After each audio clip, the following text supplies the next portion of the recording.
जल्दी जागना हमेशा फायदेमंद होता है, फिर चाहे वो नींद से जागना हो, अहम से जागना हो या वहम से जागना हो। नमस्कार, सुस्वागतम, वेलकम, अभिनंदन। मैं हूं आपके साथ आपकी अपनी होस्ट दोस्त डॉक्टर वायरा की। आपका स्वागत अभिनंदन करती हूं आपके, मेरे और माता रानी के इस खूबसूरत से यूट्यूब चैनल पर। कैसा है मेरा ये संसार? दिन दुगनी रात चौगनी, आप तरक्की करें, माता रानी की असीम कृपा मेरे संसार और परिवार पर बनी रहे, आपको कभी किसी चीज की कोई कमी न रहे। चलिए, कार्यक्रम की शुरुआत हमेशा बिलीव इन कर्मा।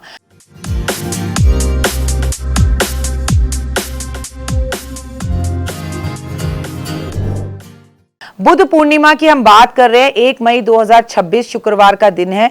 आज मैं आपको बुध पूर्णिमा के बारे में बताऊंगी। ये बैसाख मास की पूर्णिमा है। बुध पूर्णिमा पर भगवान बुद्ध का जन्म हुआ था, इसलिए इसे बुध पूर्णिमा कहते हैं।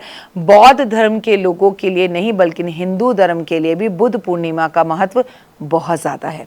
बुध पूर्णिमा वैशाख मास की पूर्णिमा कही जाती है। बैसाख मास की पूर्णिमा भगवान बुद्ध का जन्म हुआ था, इसलिए बैसाख मास की पूर्णिमा को बुध पूर्णिमा के नाम से जाना जाता है। मैं बता दूं कि बुध पूर्णिमा पर स्नान दान के साथ महात्मा बुद्ध की शिक्षाओं का प्रचार और प्रसार करना बहुत महत्वपूर्ण होता है। कब है बुध की पूर्णिमा? चलिए मैं आपको बता दूं, तो 1 मई को है और शुरुआत ही 1 मई की जो है वो पूर्णिमा से हो रही है, और वो भी सभी पूर्णिमाओं में बैसाख की पूर्णिमा अपने आप में बहुत ज़्यादा हो जाती है। बुध पूर्णिमा तो है, लेकिन बैसाख पूर्णिमा बहुत महत्वपूर्ण होती है। बुध पूर्णिमा पर भगवान बुद्ध को ज्ञान प्राप्त हुआ था। अगर हम पुरानी कहानियों के अनुसार भगवान बुद्ध का नाम से पहले अगर बात करें तो बुद्ध नाम से पहले उनका नाम सिद्धार्थ था। सिद्धार्थ एक राजकुमार थे। गृहस्थ और संपूर्ण वैभव उनके पास था, फिर भी सिद्धार्थ को जीवन का उद्देश्य जानना था। उद्देश्य उन्हें लगता था कि सिद्धार्थ मुझे सत्य की खोज में 7 वर्ष लगाने हैं। 7 वर्ष उन्होंने सत्य की खोज में बिताए, अपने परिवार, वैभव, यश सबको छोड़ा। अंत में वैशाख पूर्णिमा के दिन वह जो है एक बोधि वृक्ष के नीचे उन्हें ज्ञान की प्राप्ति हुई। पौराणिक मान्यताओं के अनुसार इस दिन राजकुमार सिद्धार्थ को बुद्ध के रूप में ज्ञान प्राप्त हुआ, इसलिए इस वैशाख मास को उनका नया जन्म के रूप में माना जाता है, इसलिए इसे बुद्ध पूर्णिमा कहते हैं। तभी तो इस दिन को बुद्ध पूर्णिमा कहते हैं। बुद्ध पूर्णिमा पर भगवान बुद्ध ने खीर खाकर व्रत तोड़ा था, इसलिए इस दिन खीर बनाई जाती है। बुद्ध को प्रसाद के रूप में खीर चढ़ाई जाती है। इस दिन रात्रि में खीर को चंद्रमा की रोशनी में रखना, उसमें चांदी का एक सिक्का डालना, फिर सिक्का निकाल कर अपने घर के चावलों के डब्बे में डाल देने से आपके घर से कभी धन धान्य, वैभव और यश नहीं जाता। और अगर आपने पहले से ही अपने चावल के डब्बे में चांदी का सिक्का डाला हुआ है, जैसा कि मैं तो आपको बताती ही हूँ, तो इन दैट केस ये बात हमेशा याद रखना कि आपको वो सिक्का फिर निकालकर चावल से खीर के डब्बे में, खीर वाले में रखकर, फिर चंद्रमा की रोशनी में रख के फिर निकालकर धोकर और चावल के डब्बे में रखना है। दान, इस दिन रात को दान पुण्य और बेहद ही फलदायक माना जाता है। ऐसे में इस मौके पर ज़रूरतमंद व्यक्तियों को भोजन, वस्त्र और अन्य ज़रूरत की चीज़ें देनी चाहिए। ऐसा करने से घर में बरकत आती है। तुलसी पूजन, पूर्णिमा की रात को तुलसी के पौधे के समक्ष घी के दीपक ज़रूर जलाने चाहिए, उसकी परिक्रमा करनी चाहिए। माँ लक्ष्मी का वास तुलसी में होता है, और माँ लक्ष्मी तुलसी जो है वो माँ लक्ष्मी का ही रूप है। सकारात्मक ऊर्जा का संचार होता है, नकारात्मक शक्तियां दूर होती हैं। पीपल के वृक्ष की पूजा इस दिन जरूर करनी चाहिए। कहते हैं भगवान बुद्ध को इस वृक्ष के नीचे ही ज्ञान प्राप्त हुआ था, इसलिए बुद्ध पूर्णिमा की रात पीपल के वृक्ष के नीचे आपको दीपक जरूर जलाने चाहिए और कुछ समय बिताना चाहिए। हाँ जी, नॉर्मली रात में हम पीपल के पेड़ पर जाने के लिए मना करते हैं, पर ये संध्या काल के टाइम पर, गोधूली बेला पर आपको ऐसा करना चाहिए। इस दिन पवित्र नदियों में स्नान करना बहुत ही शुभ माना जाता है, वो चाहे यमुना हो चाहे गंगा हो। इससे मन शुद्ध होता है, रोग कष्ट तकलीफें दूर होती है। सकारात्मक विचार, इस रात को अगर नकारात्मक विचारों से दूर रहें और जीवन में सकारात्मकता लाने के लिए मन, प्रेम और क्षमता से भगवान विष्णु का सहस्त्र नाम चंद्रमा की रोशनी के सामने बैठकर करना चाहिए। बुध पूर्णिमा के दिन अगर आपकी कुंडली में चंद्रमा की स्थितियां अशुभ हैं, कमजोर है, तो बुध पूर्णिमा पर आपको सरल उपाय करने चाहिए। चंद्रमा को मजबूत करने के लिए फलदायक साबित होते हैं।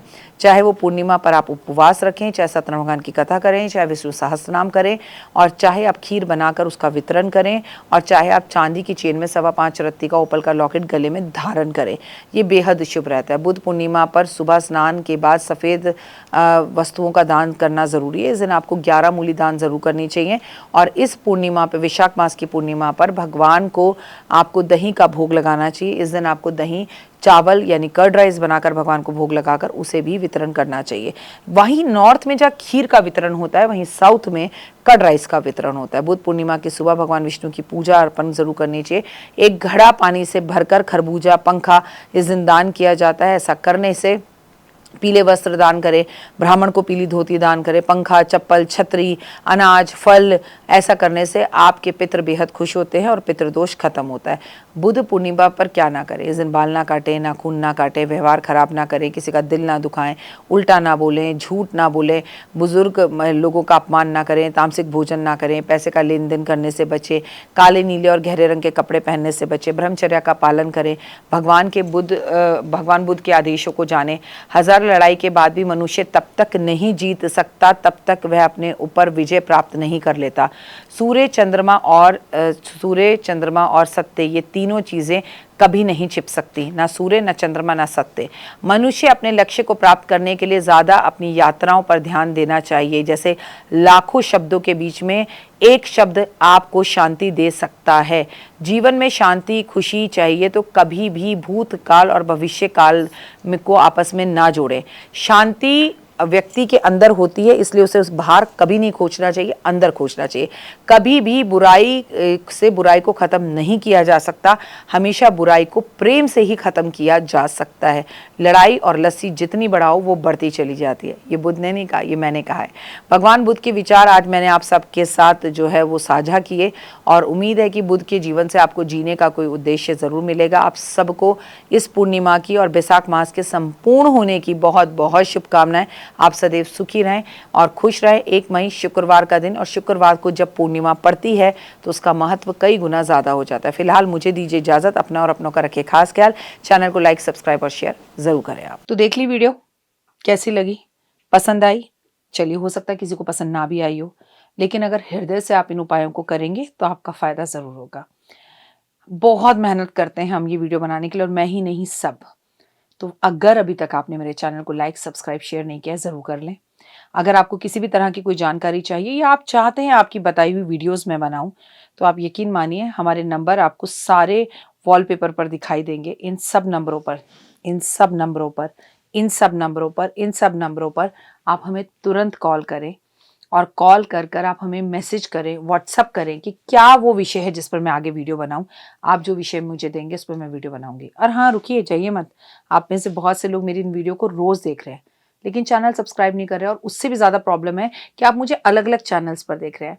मेरा असली चैनल यही है, सिर्फ यही डॉक्टर वाई राखी एस्ट्रोलॉजर चैनल पर ही मुझे देखिए और कहीं नहीं। ये मेरी आपसे रिक्वेस्ट है। जय माता दी। जीवन में है समस्या, नहीं मिल रहा तकलीफों से छुटकारा, नहीं मिल रही मनचाही नौकरी, टूट गया है विश्वास, सांस से आपकी बिल्कुल नहीं बनती और खत्म हो गई है आस, भगवान से आपका विश्वास उठ चुका है।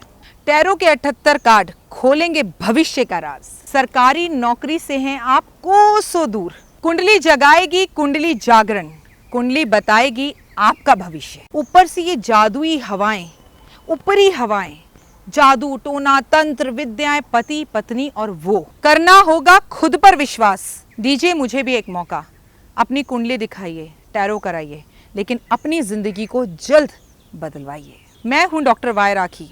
आप मुझसे बात कीजिए, फ़ोन कीजिए, अपॉइंटमेंट लीजिए, आपकी ज़िंदगी के अंदर आएगा ज़बरदस्त बदलाव।